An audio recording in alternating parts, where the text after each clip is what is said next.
I was on my way home from the notary's office, feeling pretty good about telling my husband and mother-in-law that my grandmother had left me 3 apartments and a cabin. But as soon as I walked through the door, I heard my mother-in-law and husband's voices and decided to listen in. I froze, horrified by what I heard. The phone rang right as Keisha Vaughn Hayes finished the latest design mock-up for a client. It was an unfamiliar number. She frowned, but answered anyway. "Good afternoon. This is Keisha Vaughn Hayes." "Yes, I hear you." "My name is Olivia Jane. I'm an assistant for the attorney, Vera Nicole Covington. You need to come to our office regarding the estate of your grandmother, Lydia Stephen Hayes." Keisha froze, the phone pressed against her ear. An estate? Her grandmother had passed away 4 months ago, back in February. The funeral had been modest, just her and the neighbors from the rundown apartment complex where her grandmother had lived her whole long life.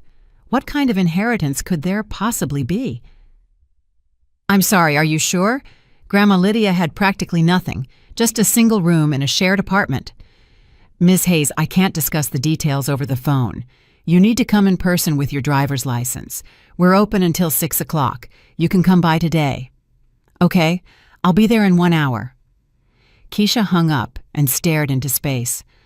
What was going on? Her grandmother had worked her whole life as a simple engineer at a factory, retired on a meager Social Security check, and budgeted every single penny. Her apartment room on the edge of the city was furnished with pre-90s hand-me-downs. Grandma even saved for 2 years just to get a new refrigerator. Keisha got up from the desk and walked through her apartment. It was a small 2-bedroom unit that she and her husband Omar had been renting for 9 years now. 9 years. She stopped by the window and looked out at the gray brick projects across the street. When they got married, she was 23 and he was 25. They both believed this was temporary, that they would save up, buy their own home, and start a family soon. But 9 years had passed. No home, no children. Instead, they had Omar's mother, Vivian Marcia Hawthorne, who had been living with them for the last 5 years after her hair studio allegedly burned down and she was left without an income. "Temporary, of course," Keisha muttered. "Everything is temporary." Keisha shook her head to clear her thoughts. "I need to get to the attorney's office and figure this out." She quickly changed her clothes, grabbed her bag, and left the apartment. On the way to the law office, her memory betrayingly brought up snippets of conversations with her grandmother. Keisha had last visited her in November, 3 months before Lydia Stephan quietly passed away in her sleep. Grandma was sitting in her worn armchair by the window, knitting another scarf, looking at her granddaughter with faded blue eyes, and suddenly she asked, "Keisha, are you the mistress of your own home, or just a guest?" "What?" Keisha didn't understand. "In that apartment where you live, do you feel like it's yours, or are you just passing through?" Keisha laughed it off, dismissing the question and saying something about it being the home she shared with Omar. Grandma shook her head, but didn't push it, continuing to knit. Even earlier that summer, when Keisha came to help her sort through some old belongings on the balcony, Grandma suddenly brought up the subject of her mother-in-law. "That Vivian of yours, she's been with you a long time, 5 years now. Grandma, remember I told you? Her studio burned down, she didn't have insurance, she lost her income, she had to move in with us." "And when will she move out? Once she's back on her feet? She's working at another salon now, saving up for a new place." Grandma scoffed. "She's been saving for 5 years, and she'll be saving for 5 more. People like that never save up, Keisha. They'll always find a reason to stay." "Grandma, what are you saying? She's Omar's mother." "That's why I'm saying it." Keisha hadn't understood back then. She even felt hurt, thinking her grandmother was just getting old and cranky. But now, sitting on the city bus and looking out the window, she remembered the sad tone with which Lydia Stephan had spoken those words. There was no malice in it, only sorrow. The Covington Law and Estates office was located in a tall, downtown office tower. Keisha rode the elevator to the 3rd floor and found the right door. The plaque read, V.N. Covington, Attorney at Law. The assistant, Olivia Jane, a woman in her 50s, wearing a sharp business suit, greeted her warmly and led her into the office. Vera Nicole Covington was a tall, gray-haired woman with intelligent brown eyes. She shook Keisha's hand and invited her to sit down. "Keisha, I understand this may be a surprise. Your grandmother, Lydia Stephen Hayes, drafted a will 2 years ago. According to her last wishes, all of her assets passed to you." "The room in the shared apartment? You mean just that?" Vera Nicole smiled. "Not only that. Please take a look at these documents." She opened a folder and began to lay one document after another onto the desk. Keisha looked at the stamps, signatures, and numbers, unable to believe her eyes. A certificate of ownership. A one-bedroom condo in the North End, 450 square feet. Another certificate? A one-bedroom condo in the downtown district, 410 square feet. The third, a one-bedroom condo in the West Side, 380 square feet. And finally, a cabin plot with a house 50 miles outside the city on a quarter-acre lot. This is some kind of mistake," Keisha gasped. "Grandma didn't have that kind of money. She counted every penny her whole life." "That's exactly why she was able to acquire this property," Vera Nicole gently replied. "Lydia Stefan started buying real estate 30 years ago, back in the 90s when prices were low. She bought the first condo with savings she collected since she was young. She then rented it out, saved the income, and a few years later bought the second, then the third. She purchased the cabin plot most recently, 8 years ago." "But why did I never know anything about this?" "She wanted you to find out only after her passing. She said it would be better for you that way, that it would allow you to make the right choice." Keisha remained silent, processing the information. 3 condos, a cabin. Her grandmother had lived in a shared apartment, saved money on food, and mended old clothes, yet she owned 3 condos. All the condos were rented out, right? "Yes, the income went into an account, which also passes to you. It currently holds about $85,000. The last tenants moved out in January, shortly after Lydia Stephan's passing. The properties are now vacant." $85,000. Keisha grasped the edge of the table. She felt lightheaded. "Would you like some water?" the attorney asked, concerned. No, I'm fine. It's just too much of a shock." Vera Nicole nodded with understanding. Lydia Stefan was an extraordinary woman, focused and far-sighted. She came to me 2 years ago when she drafted the will and explained everything in detail. She said her granddaughter needed a foundation so that no one could ever break her spirit. "A foundation?" Keisha echoed. "Yes, and she also asked me to give you this." The attorney took a sealed envelope from her desk drawer. On it, in shaky handwriting, was written, "For Keisha, open after the documents are finalized." Keisha took the envelope. The paper was thick and slightly yellowed. Her hands trembled. "You can read it now or at home, whatever is more comfortable," Vera Nicole said. "I'll prepare the certificate of entitlement to the estate. There will be a formal fee to pay, but everything else is already ready." Keisha nodded. Her fingers tore the envelope open. Inside were several handwritten pages, her grandmother's familiar handwriting. "My dearest Keisha, if you are reading this, I am no longer with you. Don't cry, darling. I lived a long life and am leaving peacefully, knowing I did everything I could for you. You are probably in shock now by what you've learned. 3 condos, a cabin, money in the bank. You are wondering why I kept it secret, why I lived so modestly if I had all this. I will answer you. I didn't want anyone to know too soon. People change when they smell money, even the closest ones. Keisha, I watched you all these years. I saw you get married, glowing with happiness. I saw how you slowly faded, becoming quieter, less noticeable. Remember 3 years ago when you were offered the job as creative director at that big company? Great salary, career growth. You turned it down. You said Vivian was sick and you needed to stay home to help her. A month later, I happened to see an announcement in the paper. Your mother-in-law was opening a second hair studio location. What sickness, Keisha? Remember when you stopped hanging out with your friends? You said Omar didn't like you staying out late, but he himself went out every Friday night to the pool hall until midnight. Remember you wanted to take those advanced training courses in New York City? Vivian threw a fit, saying you were abandoning your family. You stayed. I saw all of it. I kept silent because I knew. If I said anything, you wouldn't believe me. You would defend your husband and your mother-in-law. You would say I was old and didn't understand anything. But now you have something that gives you a choice.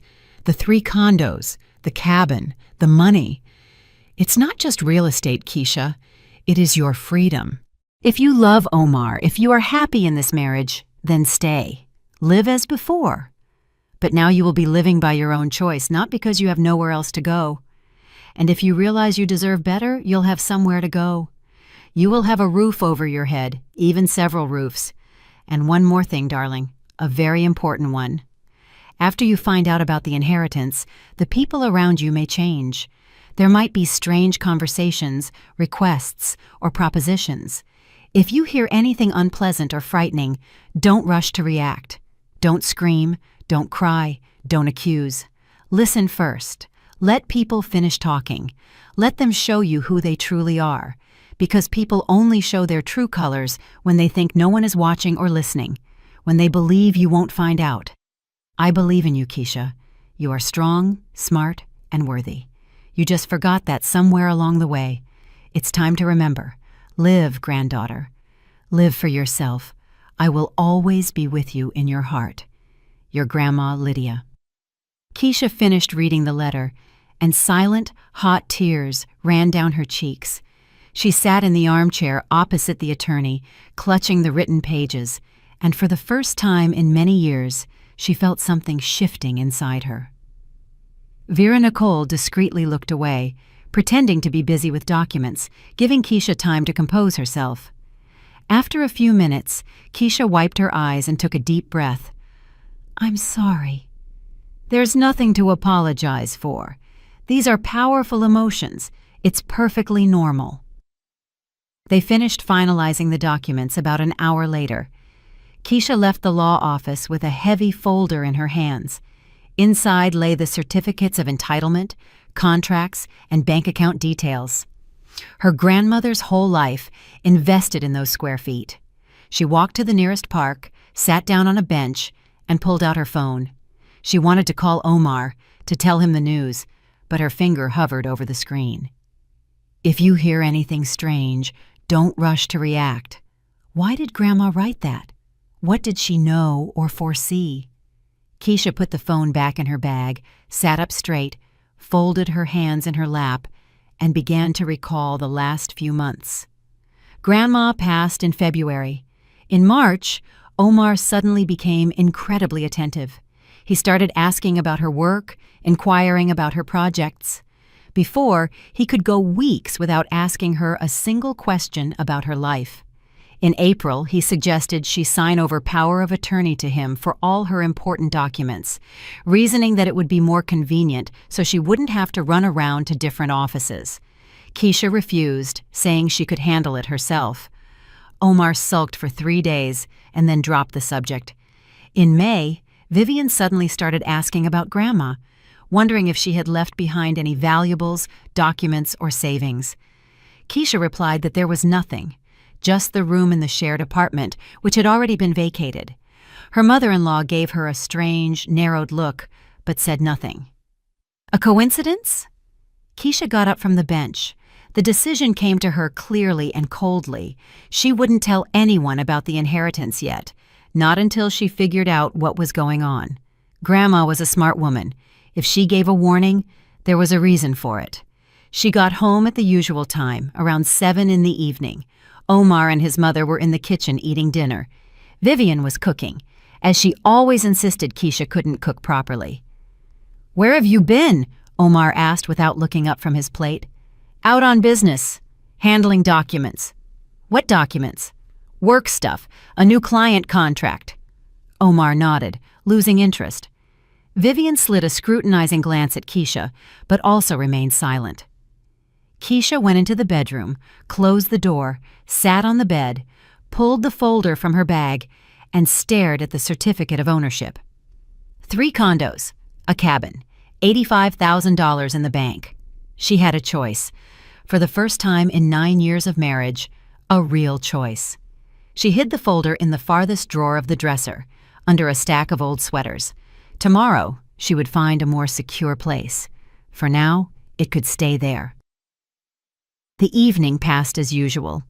Omar watched basketball. Vivian talked on the phone with a friend. Keisha sat at the computer finishing up her client project. They went to bed at 11 o'clock. Omar habitually hugged her, burying his face in her neck. Keisha lay awake, staring into the darkness, thinking about her grandmother, the letter, and the words that now hammered in her head like a bell. People only show their true colors when they think no one is watching. She turned onto her side and closed her eyes. Tomorrow would be a new day. Let's see what it brings. Friday morning started normally. Omar left for work at 8 o'clock and Vivian at 9 o'clock. Keisha was left alone at home. She worked remotely, keeping a flexible schedule. She sat down at her computer, opened her email, wrote to a client that the project was ready, and sent the files. Then she started a new task, but couldn't focus.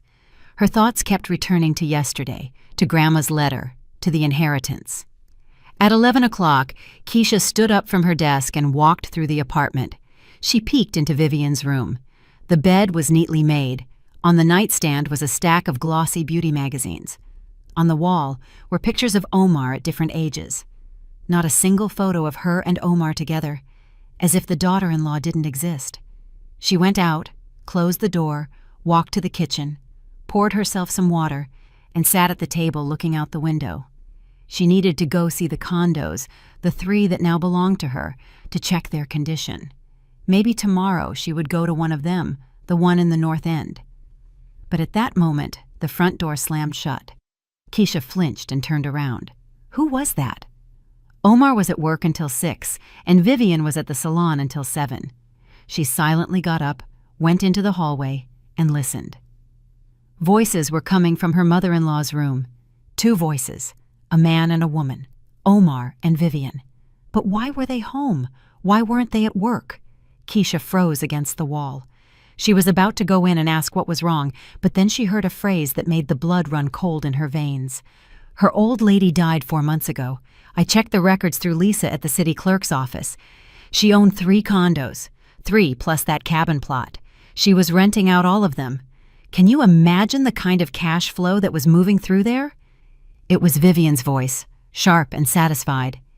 Keisha pressed her back against the hallway wall. Her heart was pounding so loudly she thought they would hear it.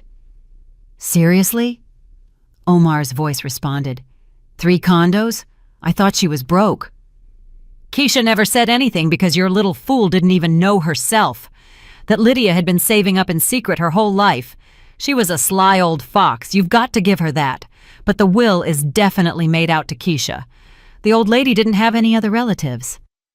How did you even find out about the condos? I told you, Lisa from the city clerk's office. We went to school together. I give her a free manicure and she slips me the information. Convenient setup. A pause. Keisha heard someone walk across the room and the floorboards creaked. So Keisha is going to find out soon, Omar said thoughtfully. Exactly. And we need to act fast before she realizes what's up. What do you mean? Vivian snorted. I mean, we can't miss this chance, Omar. Do you understand how much 3 small condos are worth right now? Even at the lowest prices, that's over $700,000. $700,000? And the cabin will fetch another $35,000 if the lot is decent. Keisha heard Omar whistle. Those are some serious figures.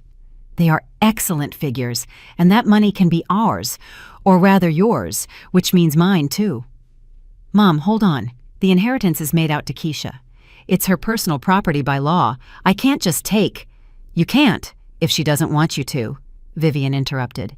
But this is where things get interesting. Listen closely. Keisha held her breath. As soon as your wife finds out about the inheritance and finalizes all the paperwork, you need to talk to her, sweetly, gently, like a family man. Tell her you're a family, and it's time to think about the future. Then suggest selling those condos. Explain that maintaining 3 properties is expensive. taxes, utility bills, repairs. But if you sell them, you can invest the money in a business. Like you've always dreamed of opening that auto body shop, right? Well, yeah, I have. So tell her that you need startup capital for your own business, that with your manager's salary, you'll be living in a rental until you're old. But if you open a business, you'll have decent money, stability, and you can finally have children. She won't want to sell, Omar countered uncertainly. They're grandma's condos. There are memories there.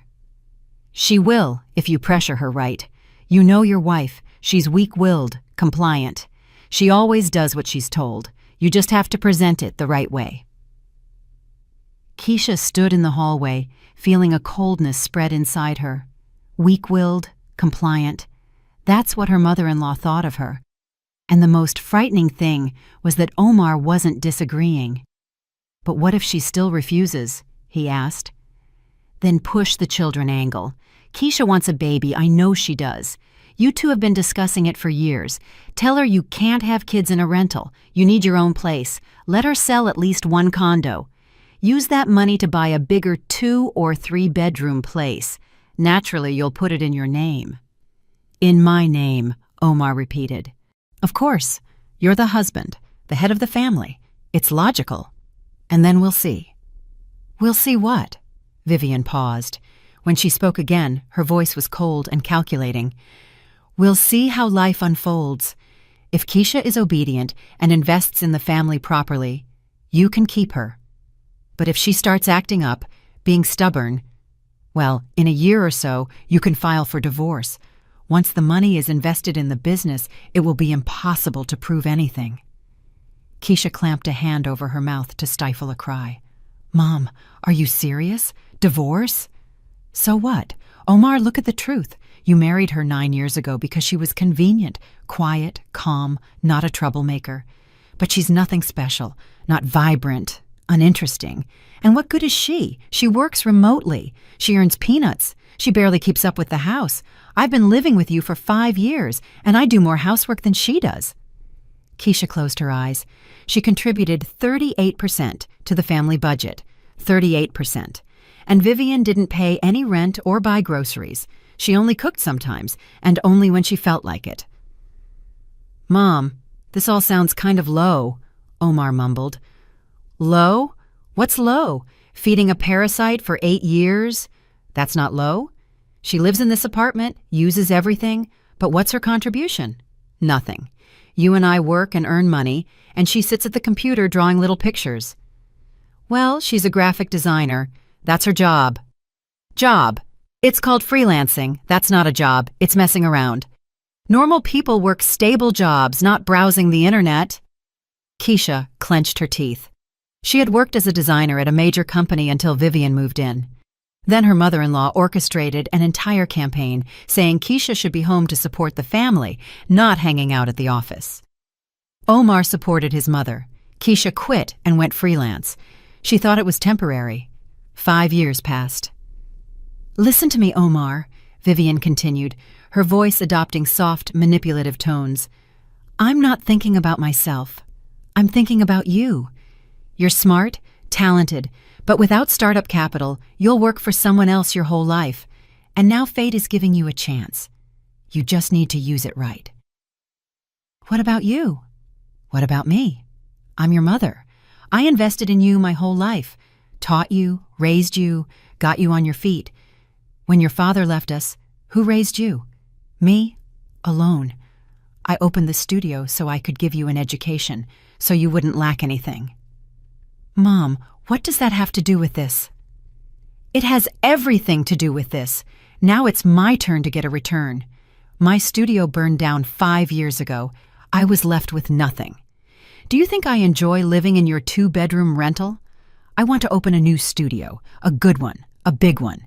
And this money from the condos is our chance, yours and mine. So you want us to sell Keisha's condos and invest the money in your studio and my auto body shop? Exactly. You'll open the shop and I'll open the studio. We'll both get back on our feet. And Keisha? Well, she can be happy that she contributed to the family business. Omar was silent. Keisha braced herself, expecting him to object, to tell his mother that this was wrong, that you couldn't treat a wife like that, but he said something entirely different. How do I convince her to sell all 3 condos? Maybe she'll want to keep one for herself. Something inside Keisha snapped. He agreed. Just like that, he didn't even argue much. Tell her that maintaining 3 properties is too expensive and complicated, Vivian coached. That it's better to sell everything and use the proceeds to buy one big condo for the 2 of you, a 3 or 4 bedroom. Naturally, you'll put it in your name. You're the husband, after all. In my name, Omar repeated, and Keisha thought she heard a note of anticipation in his voice. Yes, and the rest of the money will be invested in the business. I've already figured it out. If the condos yield $850,000 and the cabin is another $35,000, that's $885,000, minus the purchase of a new condo. Let's say $300,000 goes to that. That leaves $585,000. That's enough to open a decent auto body shop and my studio with some left over for living expenses. Sounds appealing, Omar admitted. Of course it does. We'll finally live like real people. We won't count every penny. We won't rent. You'll be your own boss. Me too. Independence. Do you understand?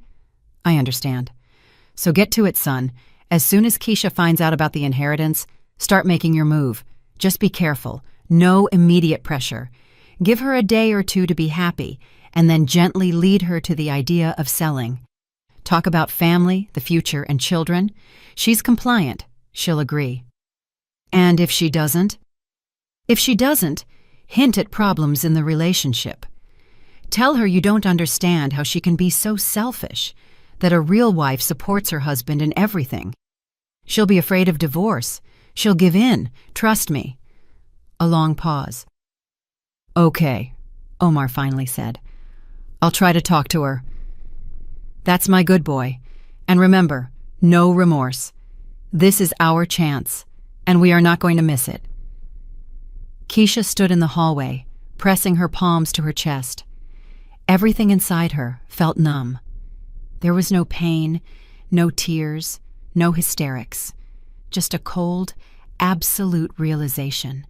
Her husband, the man she had lived with for 9 years, who had promised to love and protect her, who had sworn loyalty, he had just agreed to deceive her, use her, and throw her out. And her mother-in-law, who had lived in their apartment for 5 years, eaten their food, and benefited from their care, called her a parasite. Keisha turned, walked silently into the bedroom, grabbed her bag and phone, and left the apartment as quietly as a ghost. On the landing, she stopped, leaned against the wall, and with trembling hands found the number for the law office on the internet and dialed it. Good afternoon, Covington Law. Vera Nicole, hello. This is Keisha Hayes. We finalized the estate yesterday. Yes, Keisha, hello. How can I help you? Could you recommend a good family law attorney? I need an urgent consultation. A pause hung in the receiver. Then the attorney said softly, I can.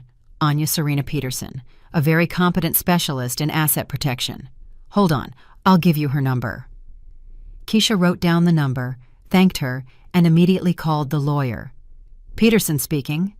Hello, my name is Keisha Hayes. Attorney Covington recommended you.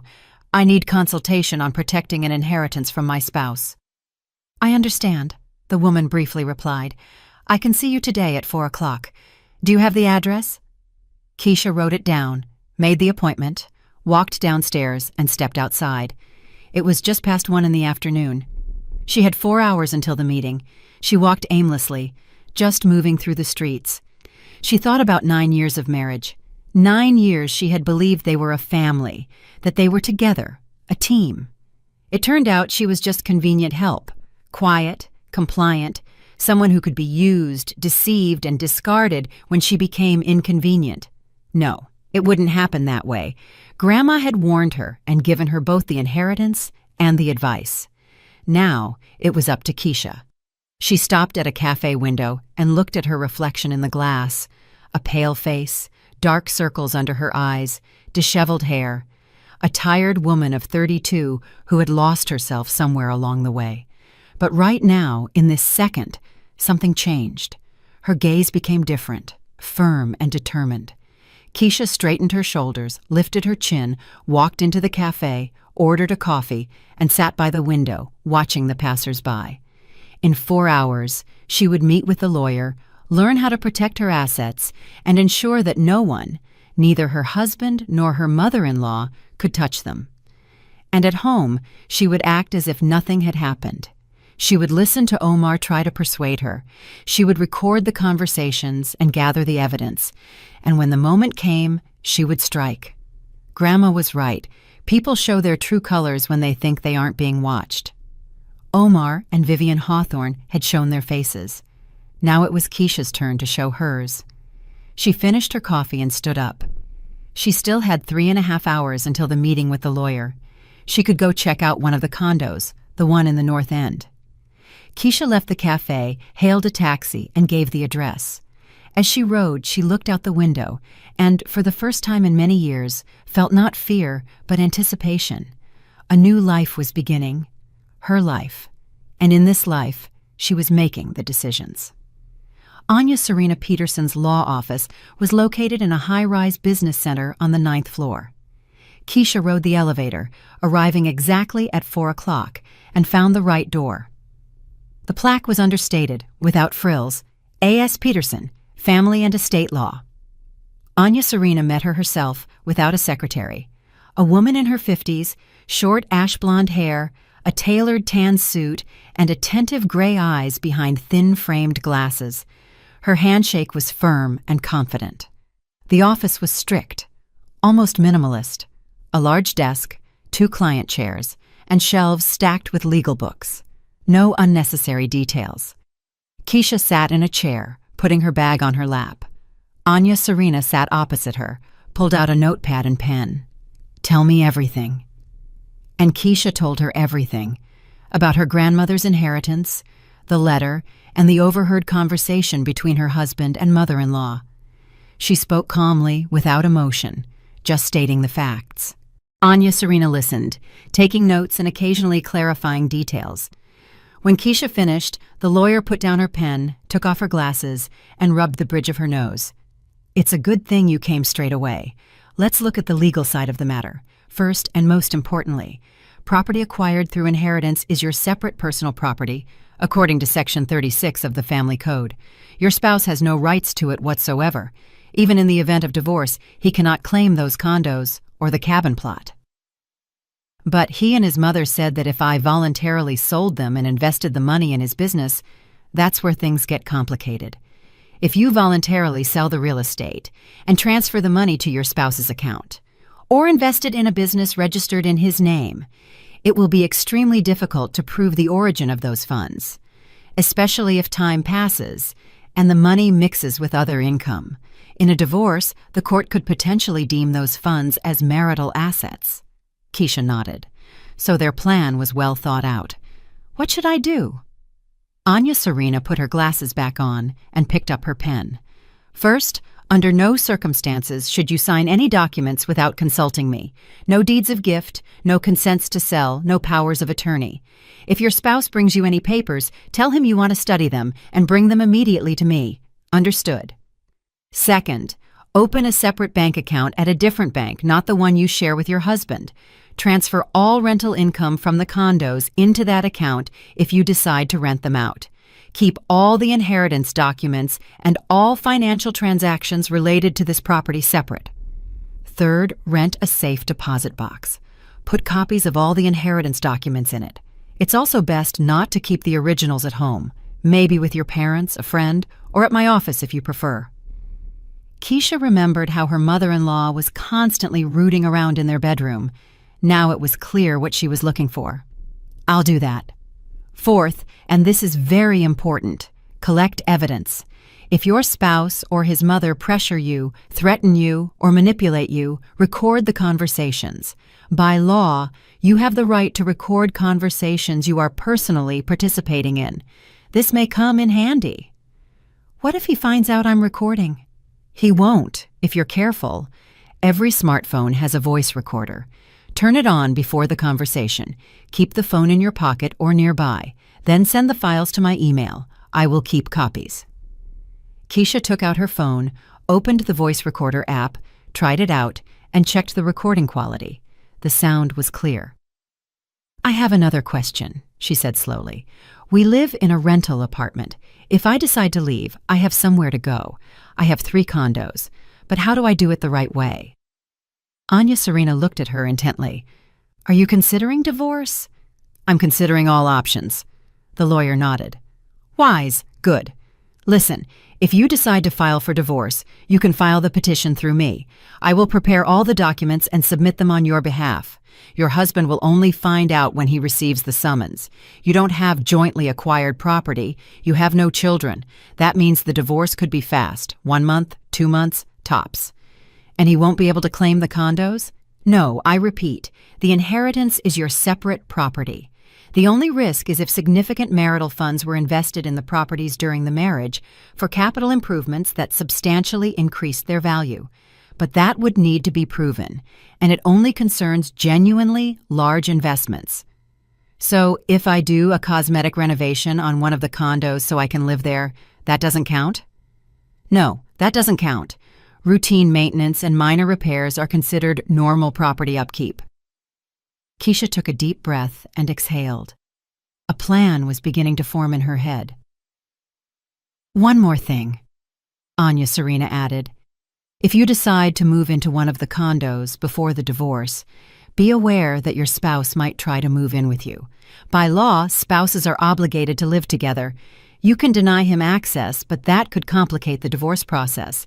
It's better to finalize the divorce first, then move, or move quietly without advertising it, and file for divorce immediately. Understood. They talked for 40 more minutes, discussing all the details, nuances, and possible scenarios. Anya Serena gave Keisha her business card with her cell phone number. Call me any time if the situation escalates, and keep me informed. Send me recordings of any conversations to my email. I wrote the address on the back of the card. Keisha thanked her, paid for the consultation, and left the office with a clear head and a definite plan of action. Her first stop was a bank branch she hadn't used before. She opened a personal savings account in her name and requested a bank card be delivered to the address of one of her grandmother's condos, the one in the North End. Then, she rented a safe deposit box at the same bank and placed copies of all the inheritance documents in it, which she had prepared in advance at a copy center. She decided to keep the originals with her for now, but not at home. She would take them to her friend Maria, whom she had known since college, tomorrow. It was already 7 o'clock in the evening when Keisha returned home. Omar was sitting in the kitchen, looking at his phone. Vivian wasn't there. She was probably still at the salon. "Where were you?" he asked, not looking up from the screen. "I met with a client. We discussed a new project." "Uh-huh." He didn't even ask for details. Keisha used to be hurt by such indifference. Now, she felt only cold relief. Fewer questions, less lying. She went to the bedroom, changed clothes, turned on her computer, and pretended to work. In reality, she was making a list of things she needed to gradually remove from the apartment: documents, photographs, Grandma's jewelry, her favorite books, and clothing. Nothing big, nothing noticeable, a little bit every day. Vivian returned around 9 o'clock. Keisha heard her talking to Omar in the kitchen. Their voices were muffled, but their tone was distinguishable. Her mother-in-law was clearly nervous, talking quickly and disjointedly. Omar answered briefly, trying to calm her down. Keisha got up, walked to the door, and listened, but she couldn't make out the words. They were speaking too quietly. No matter. Soon, they would start acting openly, and then she would record everything. The following days were spent in careful preparation. Keisha went to the condo in the North End and inspected it. It was a small one-bedroom on the 5th floor of a modest brick building. The condition was acceptable. Grandma's tenants had been neat. It only needed a cosmetic refresh, some wallpaper patching, painting the walls, and replacing a couple of electrical outlets. She found a contractor and arranged the renovation. The workers promised to finish in 2 weeks. She paid them using the $85,000 from her grandmother's account. At the same time, she began moving her belongings out of the rental apartment. She packed them in large bags, telling Omar and Vivian she was taking them to the dry cleaner or lending them to a friend. They didn't even notice. She took the items to the condo in the North End and stored them in the closet. A week passed. Keisha continued to act normally. She worked at her computer, prepared dinners, and watched TV with Omar in the evenings. She never mentioned the inheritance. She saw how nervous Omar and his mother were, how they exchanged meaningful glances, and how Vivian was staying out late more often after work, then whispering with her son in the kitchen for hours. On the 8th day, her mother-in-law couldn't take it anymore. In the evening, when the 3 of them were sitting in the kitchen for dinner, she suddenly put down her fork and looked at Keisha. "Keisha, your grandmother? Did she leave you anything? After she passed?" Keisha slowly looked up from her plate and looked at her mother-in-law, calm and unemotional. "I don't know. No one has called." "Strange," Vivian drawled. "Usually relatives are called to the attorney's office if there's a will." "Maybe they will call someday. It's been quiet so far." "But it's been 4 months. So what? Maybe there are some bureaucratic delays. I'm not a lawyer. I don't know how it works." Omar joined the conversation. "You could call the law office yourself, find out. Maybe there's something." "Why?" "If they need me, they'll find me and call." "Look, Omar, I really don't want to think about this right now. Grandma just passed away. It's hard for me. Let's change the subject." She lowered her eyes to her plate and continued eating. Vivian and Omar exchanged a quick glance. Keisha saw it out of the corner of her eye and barely suppressed a smile. They were confused. Their source at the city clerk's office assured them there was a will, but Keisha was silent. Either she really didn't know or she was hiding something, and they couldn't figure out what was happening. After dinner, Keisha heard them whispering in Vivian's room again. This time she cautiously approached the door, turned on the voice recorder on her phone, and pressed her ear to the crack. Maybe Lisa was wrong? That was Omar's voice. She wasn't wrong. I saw the printout myself.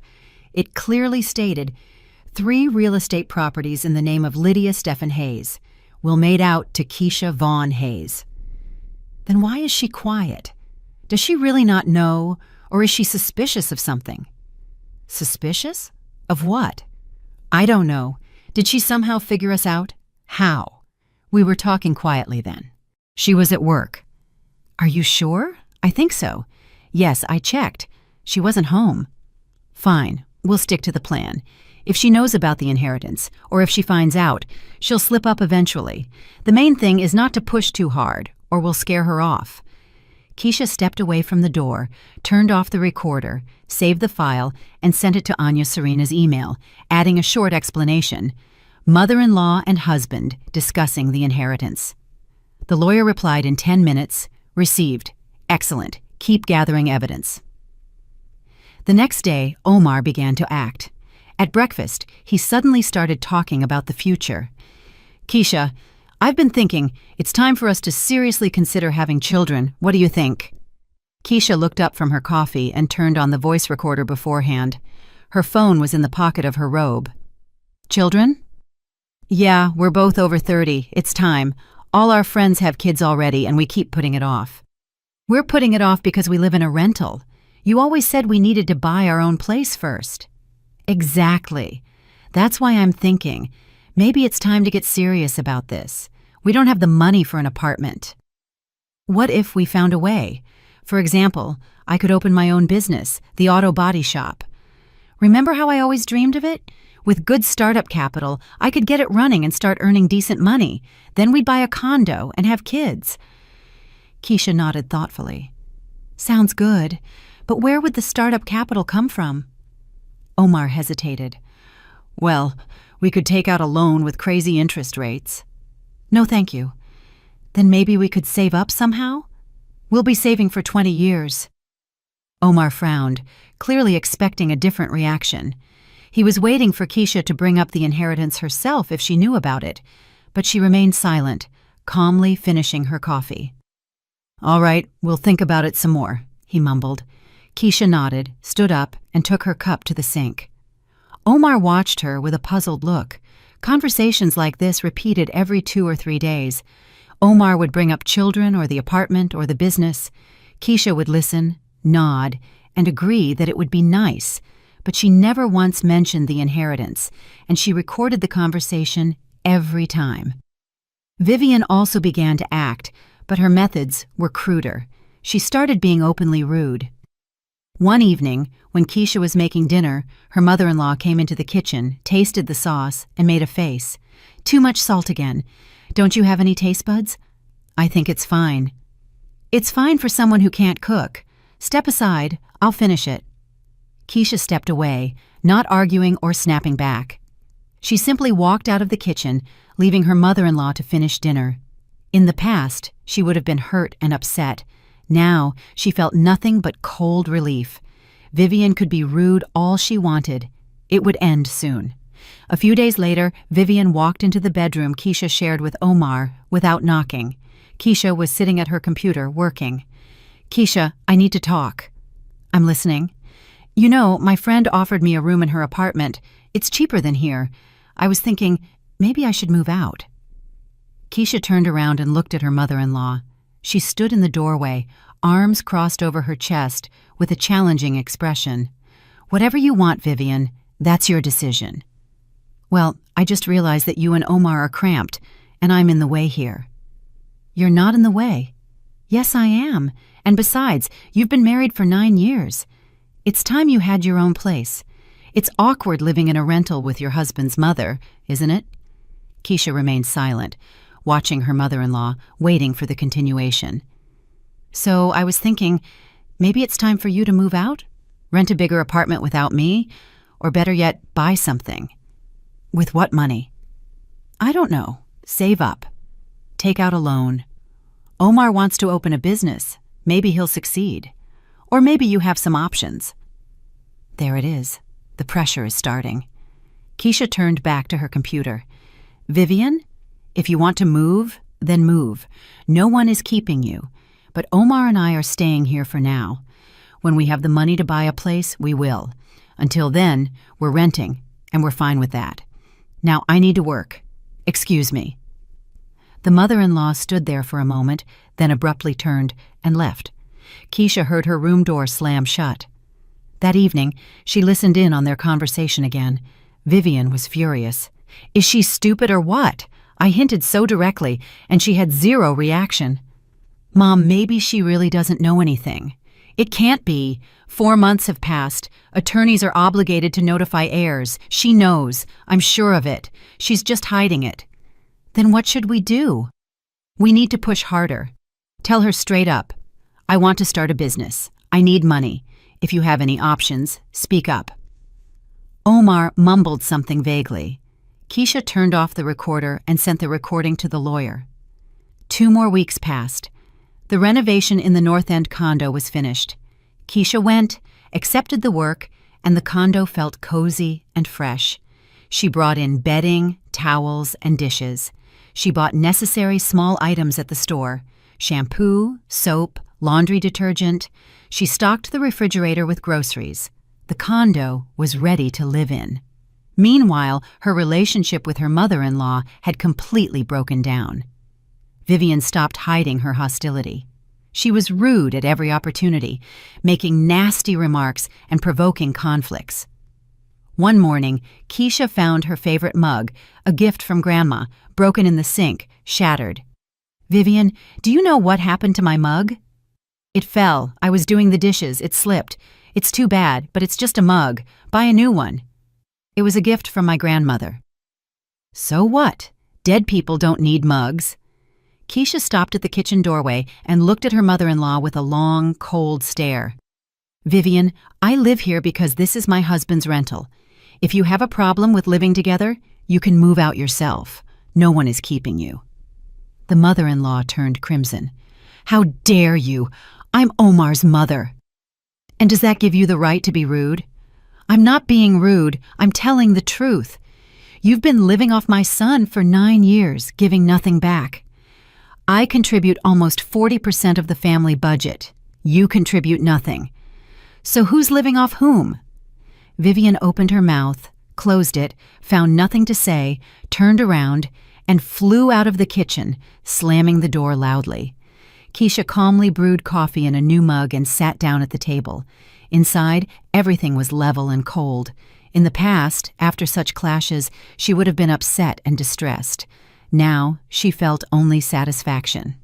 Her mother-in-law got her answer and realized that Keisha was no longer the quiet mouse she could order around. That evening, Keisha listened in as Vivian complained to Omar. "Your wife has completely lost it. She's talking back. She's rude. I just made an honest observation, and she snapped at me." "Mom, you do go overboard sometimes." "So you're on her side now?" "I'm not on anyone's side. Look, Omar, remember, I'm your mother. I raised you my whole life. I sacrificed everything. And who is she? A wife who hasn't even given you a child in 9 years. We weren't ready. You always have excuses. Listen to me. You need to talk to her firmly. Put her in her place. Show her who's the boss in this house. Otherwise, she'll run over you completely." Omar muttered something inaudible. Keisha turned off the recorder and smirked. Her mother-in-law was losing control. Good. 3 weeks had passed since Keisha received the inheritance. She had gradually moved almost all her valuable possessions to the North End condo. Only the most necessary clothing and cosmetics remained.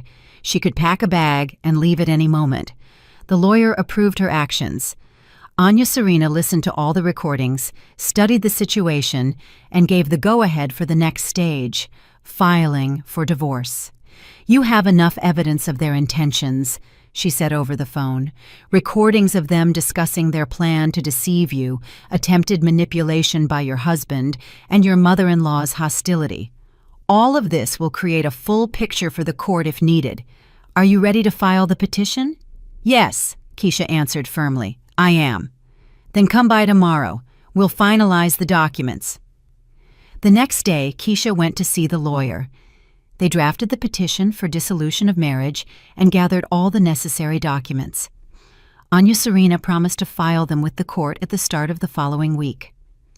Omar will receive the summons about a week after filing, most likely on Thursday or Friday, the lawyer explained. "You will have time to prepare for his reaction." "I'm ready." "Are you sure you don't want to move out right away? You could do it before he receives the summons. Fewer conflicts that way." Keisha thought about it, but decided to stay. "No, I want to see how they react when they find out. I want to see their faces." Anya Serena nodded with understanding. "That's your right. Just be careful. If you feel threatened, leave immediately and call me." Keisha returned home in the evening. Omar was sitting on the sofa watching television. Vivian wasn't there. He looked at her strangely, scrutinizing her. "Something's different about you." "What's different?" "I don't know. You're just different. You used to be softer. Now you're so cold." Keisha shrugged. "Maybe I'm tired?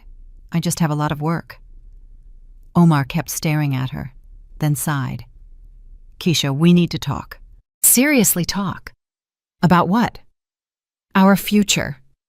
Keisha turned on the recorder in her jeans pocket and sat in the armchair opposite the sofa. "I'm listening." Omar fidgeted, choosing his words. "Look, we've been married for 9 years, and I feel like we're stuck in one place. We're renting, barely making ends meet. No kids. It's not right." "And what do you propose?" "I need to grow. I can't be a sales rep my whole life. I want to open my own business, the auto body shop. I know the business. I have the experience and the contacts. I'm confident it will work, but I need startup capital." "How much?" $5 million minimum. $10 million is better. For renting the space, buying equipment, and covering employee salaries for the first little while."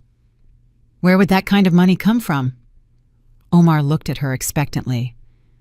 "I thought maybe you had some ideas, some options." "What options? I don't have that kind of money." "What about your grandmother? Did she leave you anything? There it is, the direct question.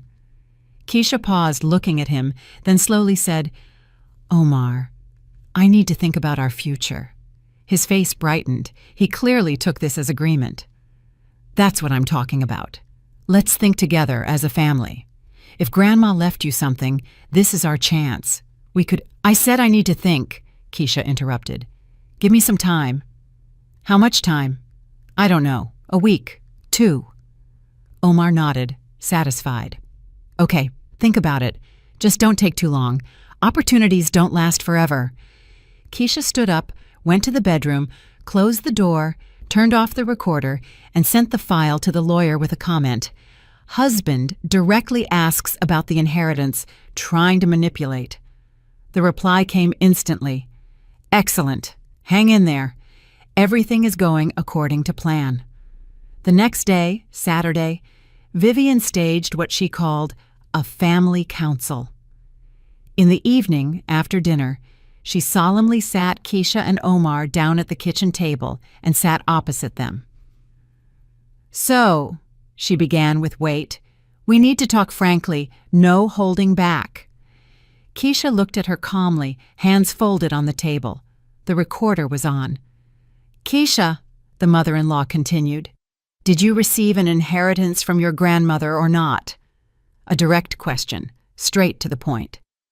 Keisha didn't rush to answer. She looked at Vivian, then at Omar.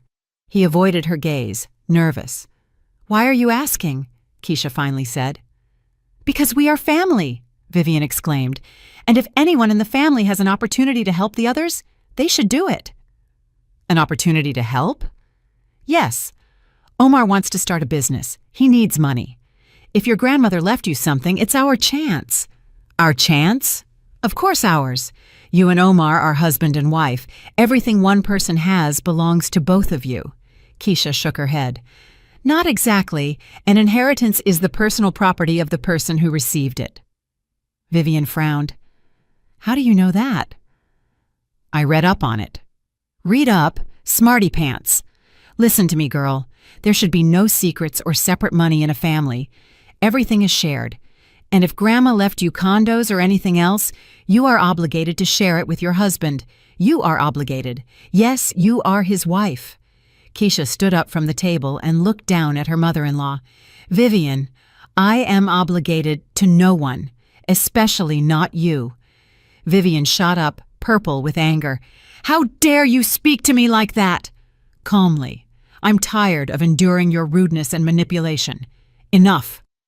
Omar! Vivian screamed. Did you hear how she's talking to me? Omar sat, head bowed, silent. Omar, say something. She's insulting your mother. He slowly looked up and met Keisha's eyes. Keisha, why are you being like this? Mom is talking sense. We're family. We should help each other. Help, Keisha repeated. I see. She turned and walked into the bedroom. Vivian was yelling something after her, but Keisha didn't listen. She closed the door, locked it, sat on the bed, turned off the recorder, and sent the file to the lawyer, writing, They are openly demanding I hand over the inheritance. I think it's time to act. The reply came instantly. Agreed. I'm filing the divorce papers on Monday. Hang in there. Keisha lay down on the bed, staring at the ceiling. Beyond the door, her mother-in-law continued to scream.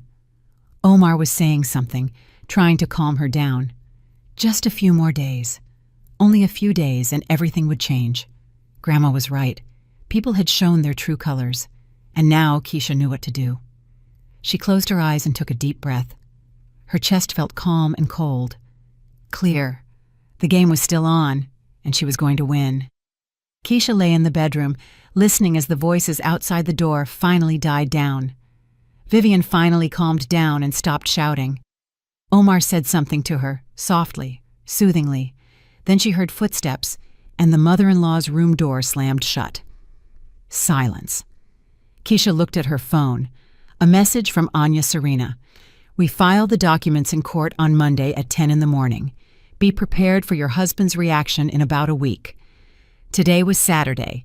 That meant in 9 days, Omar would receive the divorce summons. 9 days. She could continue to live here, watching their attempts to get to the money. Or not. Maybe it was time to end everything sooner? She remembered that day a month ago, the day everything changed, when she was happily returning from the attorney's office to tell her husband and mother-in-law that Grandma had left her 3 condos and a cabin. But upon entering her home, she heard their voices and decided to listen in, and was frozen in horror by what she heard. Then, at that moment, standing in the hallway and listening to the people closest to her planning to deceive and discard her, something inside broke. Not with pain or a scream, quietly, definitively. Like an old rope that had been stretched too far, finally snapping. And now, a month later, she was ready to finish what began that day. Keisha got out of bed and walked to the window. It was dark outside. The streetlights were on. Somewhere below, children were laughing, playing hide and seek. A typical Saturday night. Typical for someone else, but for her, it was her last night in this apartment. She took a small travel bag from the closet and began packing the rest of her things. A makeup bag, a few t-shirts, jeans, underwear.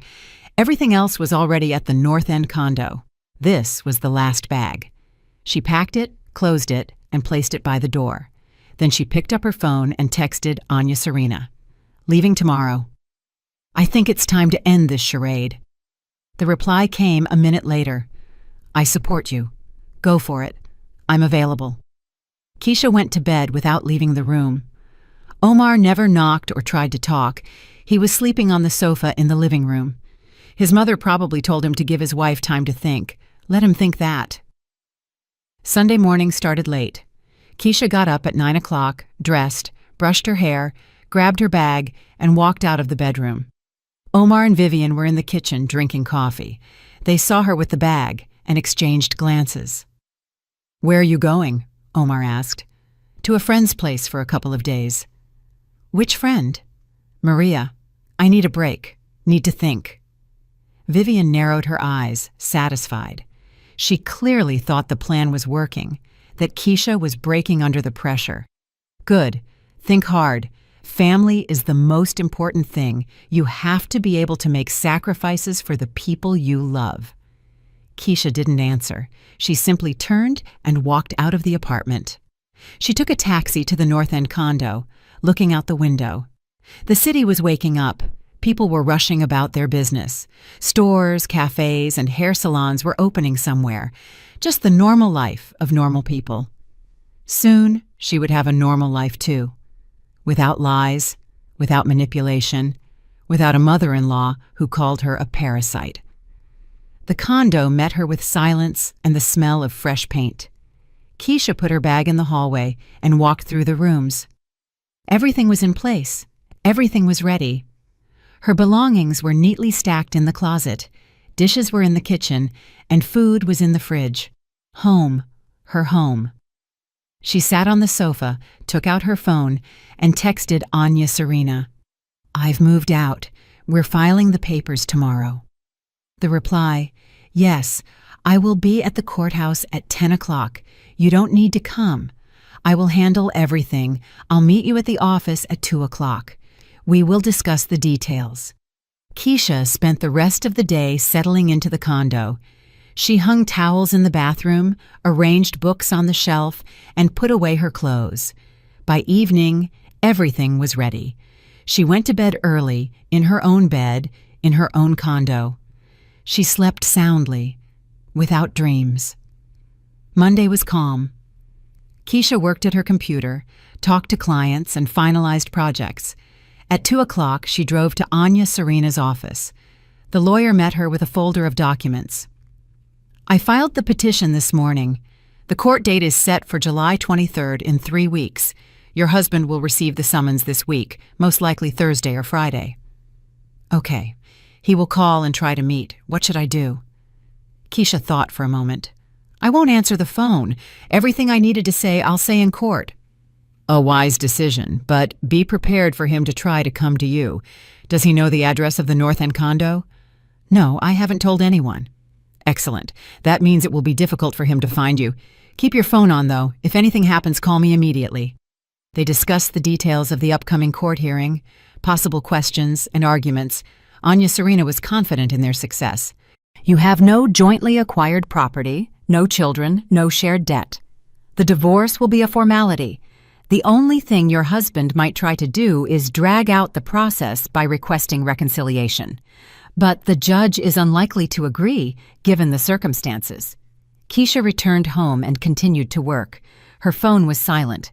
Omar hadn't called or texted. He probably still thought she was at her friend's, thinking about their future. 3 days passed.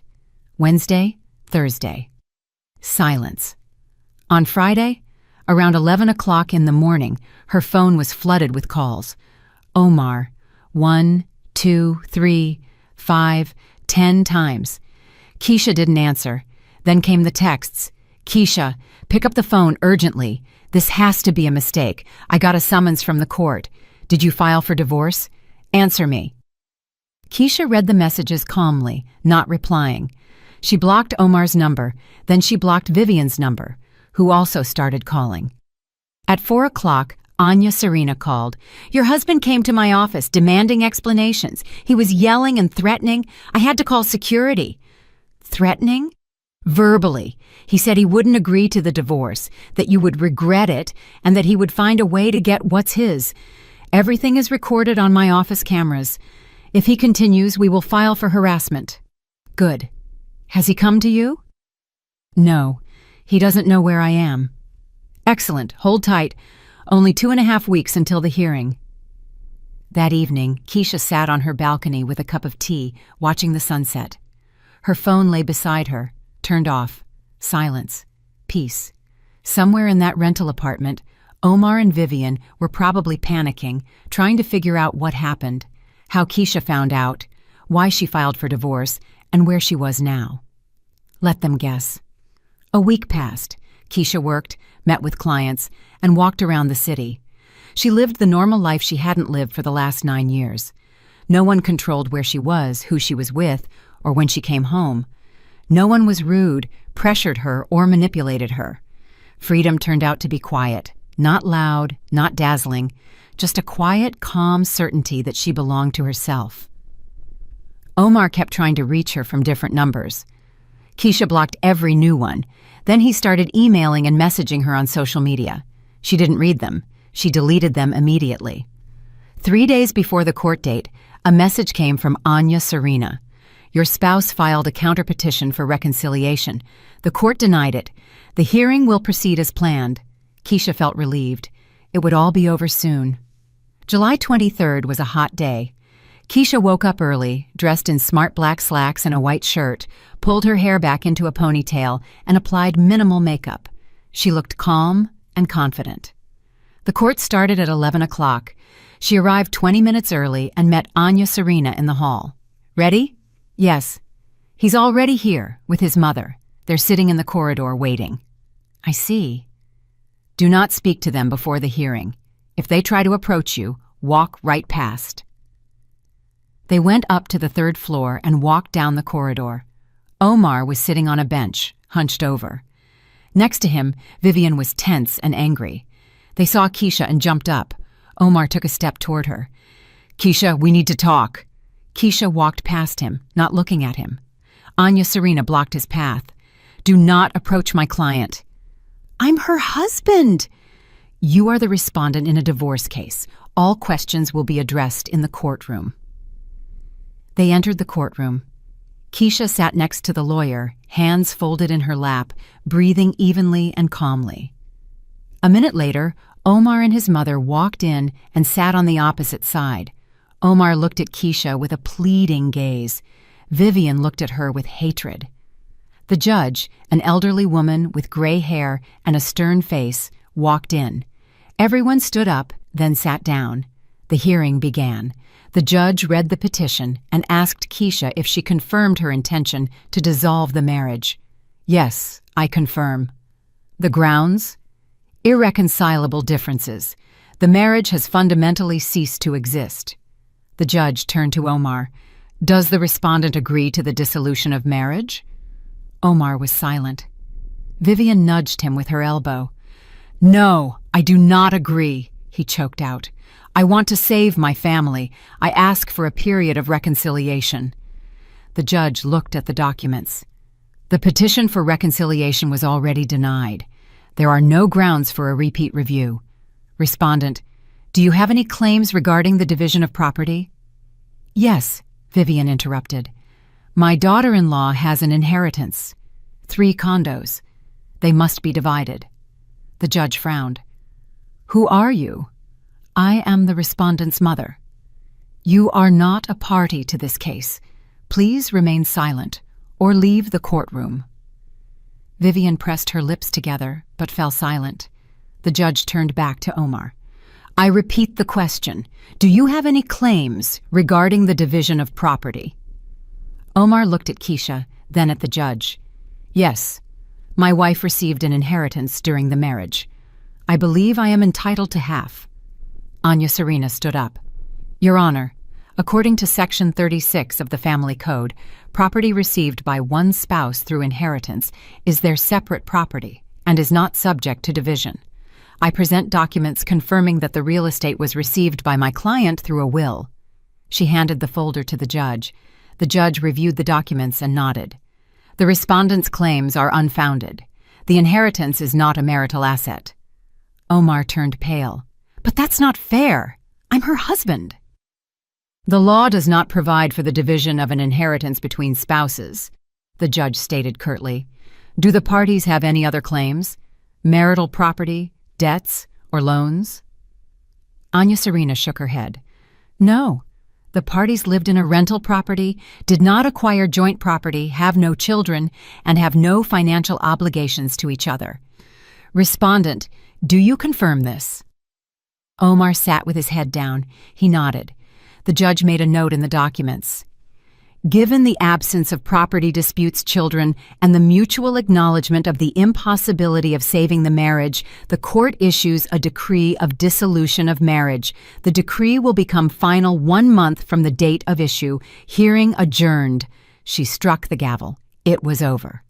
Keisha stood up, thanked Anya Serena, turned, and walked toward the exit. Omar jumped up and tried to block her way. Keisha, wait, we need to talk. She stopped and looked at him. For the first time in 3 weeks, she looked him in the eye. We have nothing to talk about. How can you say that? We were together for 9 years. We were. Now we're not. I don't understand what happened. Why are you like this? Why? Vivian rushed over and grabbed Keisha's arm. You ruined my son's life. You destroyed a family over some condos. Keisha quickly pulled her arm away. Don't touch me. What do you think you are?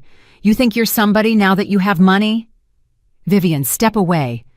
The mother-in-law didn't back down. She stepped closer, raising her hand, trying to slap her. Keisha caught her wrist, stopping the blow an inch from her face, and squeezed hard. It hurts! If you touch me, I'm filing a police report. I have witnesses, and I have recordings of your conversations where you planned to defraud me. Just try it. Vivian snatched her hand back and retreated, her eyes full of hatred. What recordings? What are you talking about? Keisha took out her phone, opened the folder with the audio files, and found the very first one. She hit play. Vivian's voice came from the speaker. Her old lady died 4 months ago. I checked the records through Lisa at the city clerk's office. She owned 3 condos, 3 plus that cabin plot.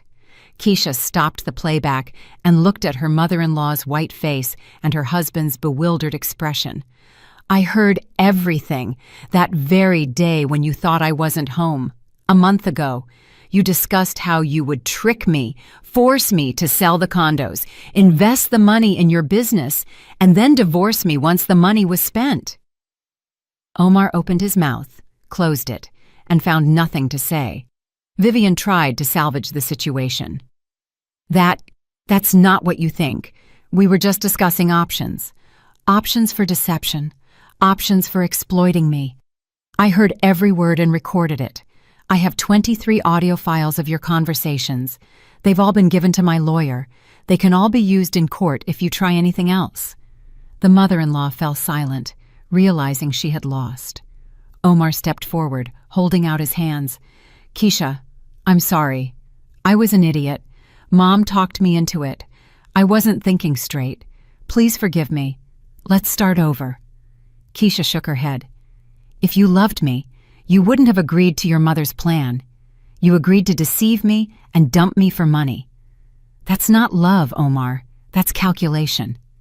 No, I love you, truly. You love yourself and your mother.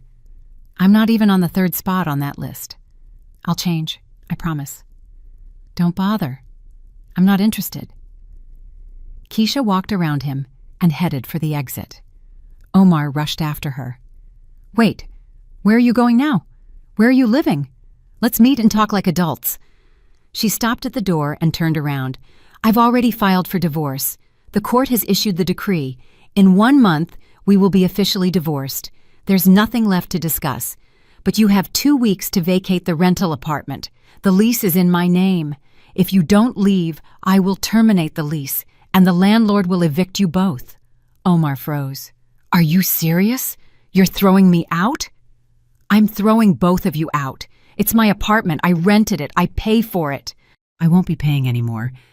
But my mother and we have nowhere to go. Those are your problems.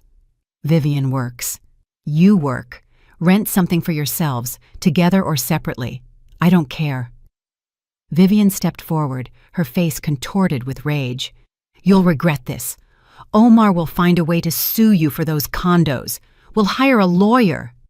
Hire one. The law is on my side, and I have an excellent lawyer who proved it in court today. Good luck to you both. Keisha walked out of the courthouse. Anya Serena caught up with her on the street. Excellent job. You were brilliant. Thank you. What now? In 1 month, you'll receive the certificate of dissolution of marriage. Everything will be officially over. Until then, live peacefully. If your ex-husband or his mother bother you, call me. We'll file a harassment claim. They said goodbye. Keisha hailed a taxi, headed home, and looked out the window at the city passing by, feeling a strange sense of calm. Not joy or triumph, just peace. 2 weeks passed. Omar vacated the rental apartment. Keisha went there on the last day and picked up the last of her things. The apartment was empty, alien, as if she had never lived there. She explained to the landlady that she was getting a divorce and would no longer be renting. The landlady was understanding and returned the security deposit. Keisha stood in the empty living room, looking at the bare walls. 9 years she had lived here. 9 years she considered this place home, but it was just a rental apartment, a temporary refuge. Her real home was waiting for her in another neighborhood, in the condo her grandmother had left her. She closed the door, handed the keys to the landlady, and drove away, never to return. 1 month later, the certificate of dissolution of marriage arrived. An official document confirming that Keisha Vaughn Hayes and Omar Ignacio Hawthorne were no longer spouses.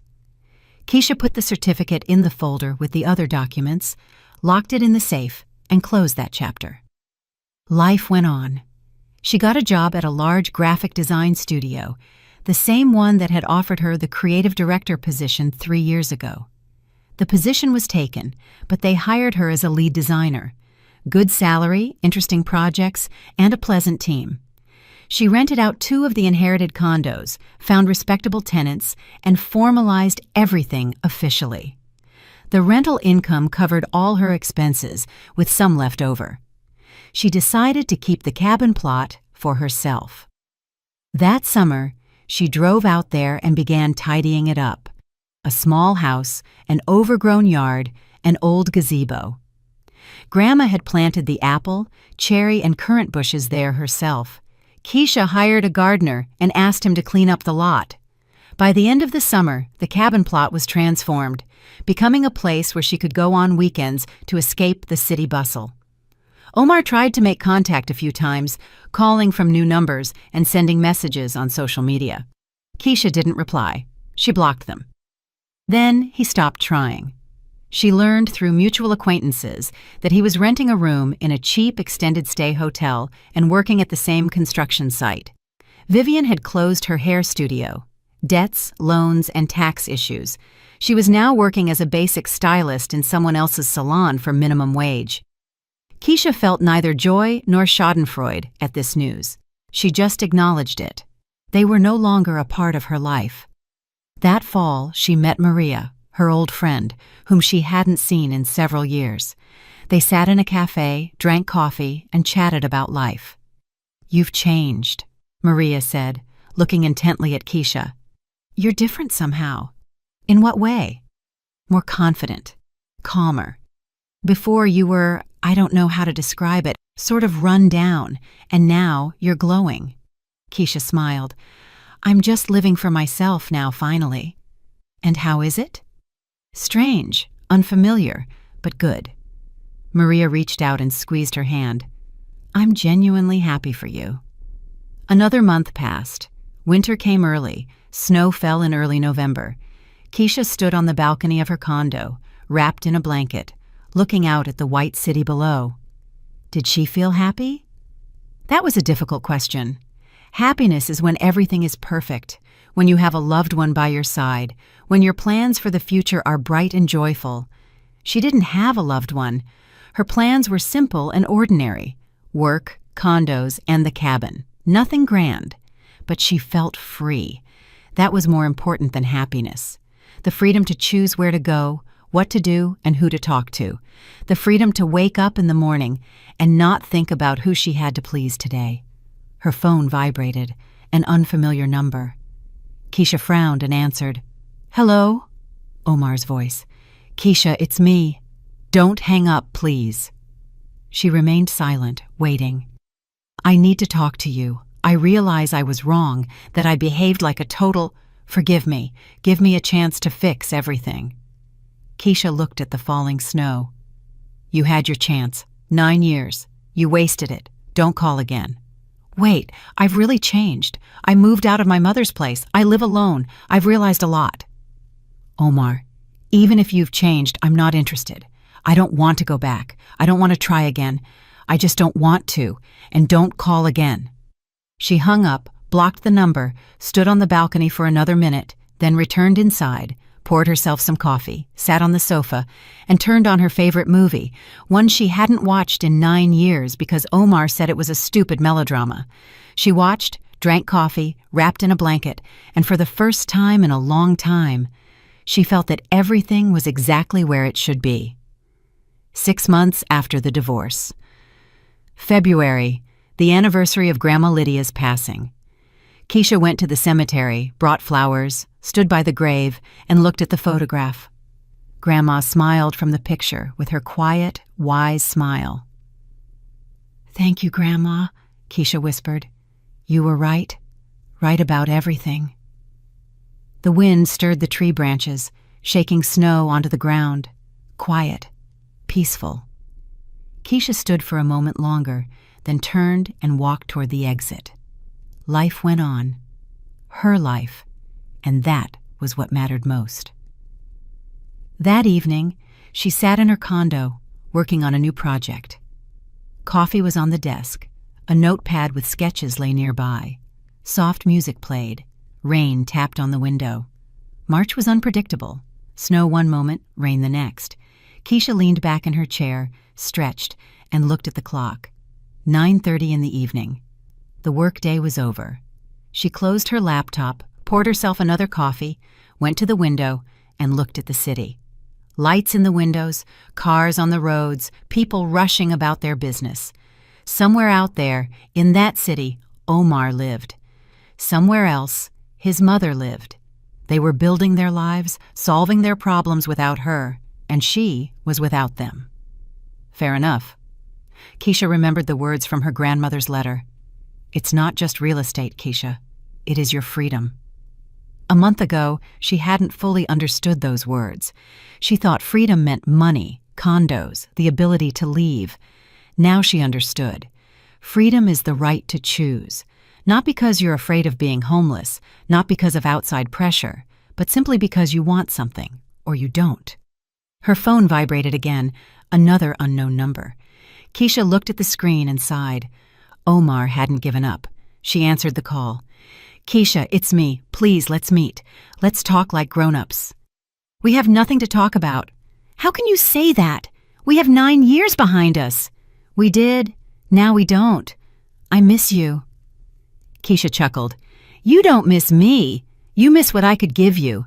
The condos, the money, the easy life. I don't believe you've changed. People don't change that fast. I really have changed. Maybe, but I don't care. I don't want to check. Don't call again, Omar. I'm serious. Next time, I'm going to my lawyer and filing a restraining order. Leave me alone. She hung up and blocked the number. That was the last time. She wouldn't give him another chance to call. Keisha finished her coffee, grabbed her bag, put on her jacket, and decided to take a walk despite the rain. She needed fresh air and movement. She walked out onto the street, moving along the wet sidewalks. Rain tapped on her hood, and the streetlights reflected in the puddles. The city lived its nightlife. Keisha walked, thinking about the future, about what came next, work, condos, and the cabin. That was a good foundation. But what did she want for herself? She hadn't asked herself such questions before. She lived life as it happened, as circumstances dictated. Now she could allow herself to think about her desires. What did she want? To travel. She had long dreamed of seeing the ocean, the mountains, and the old cities of Europe. Now she could save up and go. No one would forbid her or say it was a waste of money. To learn. She wanted to take painting and photography courses. Now she could enroll and attend classes. She had the time, she had the money. To live. Just to live, without looking over her shoulder at other people's opinions and expectations. Keisha stopped by a small park and sat on a bench under the awning.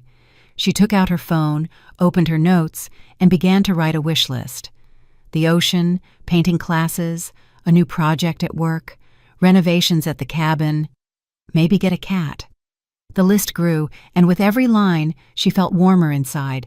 This was her life, her choices, her future. She stood up and headed home. The rain had stopped. The moon emerged from behind the clouds. The city shone in the silvery light. Beautiful. At home, Keisha took a shower and went to bed, falling asleep with the thought that tomorrow would be a new day, a normal work day, and that was enough. The morning started with sunshine, a rarity for March. Keisha got up, brewed coffee, sat down at the table with her laptop, checked her email, replied to clients, and started a new project. At lunchtime, Maria called and invited her to the movies on the weekend. Keisha agreed. She hadn't been to the movies just for fun in a long time. In the evening, she made dinner and watched a TV series. She went to bed early.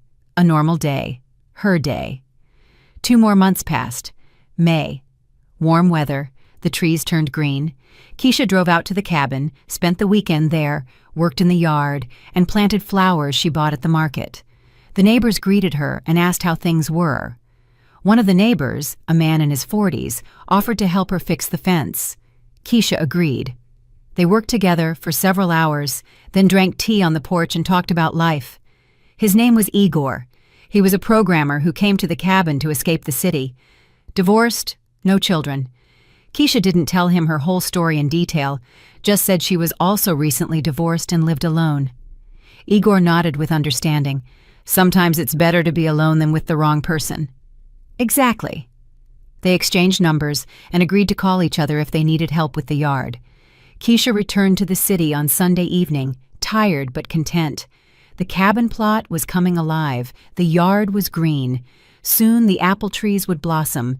Grandma loved the apple trees. She said their bloom was the most beautiful time of the year. Keisha set a reminder on her phone. Drive to the cabin at the end of May when the trees blossom. See it, photograph it, for Grandma, for myself. Life went on, quietly, calmly, without drama or upheaval, and Keisha liked it. 6 months after the divorce, she ran into Omar by chance at the mall, near the escalator. He was going up, and she was coming down. Their eyes met. Keisha recognized him immediately. He looked older, more tired, dressed carelessly, with stubble on his face. Omar recognized her too. He opened his mouth, wanting to say something. Keisha looked away and continued down, not stopping or looking back. Omar didn't call out to her. He just watched her go. She left the mall and got into her car. Yes, she had bought a car a month ago. A small used one, but hers. Convenient for driving to work and to the cabin. She started the engine, drove onto the road, turned on the music, and rolled down the window. The warm summer wind rushed into the car. The encounter with Omar caused no emotion, no pain, no anger, no regret. She had simply encountered an acquaintance from the past. The past remained where it belonged, behind her. Keisha drove home, thinking about her evening plans. She needed to finish a client project. Then she could read the book she had been putting off for a long time. Simple plans. Her plans. And it felt wonderful. 1 year after the divorce. Keisha marked the anniversary quietly, without fanfare. She bought herself a cake and sat on the balcony with a cup of coffee. A year ago, she stood in court and listened as the judge issued the divorce decree. Then she felt empty and cold inside. Now, she felt calm and warm. Life had settled down and found its rhythm. Work brought satisfaction and income. The condos were rented out reliably. The cabin plot had become her favorite place to relax. Igor, the cabin neighbor, had become a good friend. They called each other, sometimes worked on their lots together, and drank tea on the porch. Nothing romantic, just friendship. Keisha wasn't looking for a relationship. She didn't want one yet. Maybe someday later, maybe not. It didn't matter. The main thing was that she no longer depended on anyone, no longer waited for permission, approval, or instructions. She lived life as she wanted, for herself. Grandma knew what she was doing when she saved up for those condos. She knew that one day her granddaughter would need a foundation, a base that wouldn't let her break under outside pressure. Keisha raised her coffee cup and looked up at the sky. "Thank you, Grandma, for everything." The wind caught her words and carried them away. Somewhere up there, Grandma Lydia must have heard and smiled her quiet, wise smile. Everything had worked out exactly as she had wanted. Her granddaughter was free, and that was the most important thing. Did you like my story? If you listened till the end, drop a number 1 in the comments. If you enjoyed it, you can support me by liking the video and sending a small tip. I've got lots of other life stories like this on my channel, so make sure to subscribe and check them out. I've added 2 new stories on screen that everyone loves. Thanks for being here. See you in the next one. With love.